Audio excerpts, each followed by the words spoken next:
ngayong araw pala, magkakaroon ako ng honest review dito sa Primero product. So, tingin ka panoorin nyo muna tong video na to. So, ito yung mga tulo. Yan. Kita nyo? Kita nyo, ito pa. Ito pa. Yan. So, ito. Yan. Yun. Yan. So, yun yung mga tulong nakita ko. Okay. So, ayan. So, nakita niyo yung video, kagabi lang nangyari yun. Eto, masasabi ko rito, okay to, kaso kailangan nyo rin palang maintain. Halimbawa, sa loob ng isang taon, mag-i-spot coating kayo sa mga crack. Kasi yung mga crack na yon, siguro sa init ng panahon, nagde-deteriorate yung yung pinaka-coat nitong itong Primero product. Pakita ko sa inyo. So, ito yung napansin ko. Ito dito isa. So, yan siya. Yan. Ang gagawin ko kasi ngayon, hispatan ko yan. Hispat lang. So, okay naman. Kaso nga lang, katagalan talaga. Nagkakaroon ng problema. Yan. Okay, so, ito. Meron pa rin doon. Tira. Ito ba?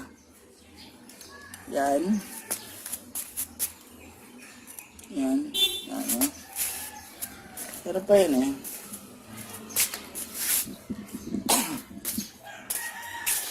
Oh. Yan.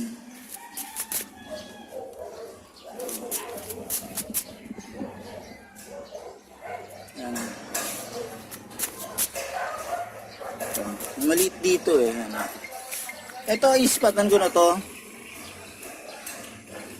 Yan. Okay na yan. Abusan ba? Ito. Meron yung dito. So yung iba hindi ko na mapakita kasi kailangan anuhin yan, basain, tapos makikita nyo, magiging visible yung pinaka crack nya.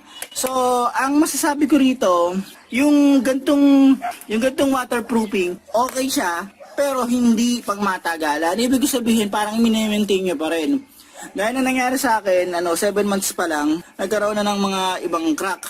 Okay, nagde-deteriorate din siya pag matagal na. Siguro sa init ng panahon ngayon, kaya mabilis mag-deteriorate yung waterproofing.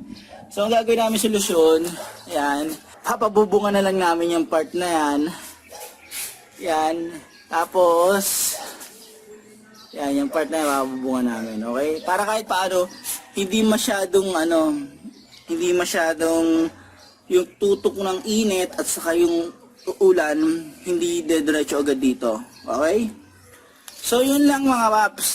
Sana kahit paano, itong video na to, nagkaroon kayo ng idea kung ano ba talaga, effective ba talaga tong Primero product.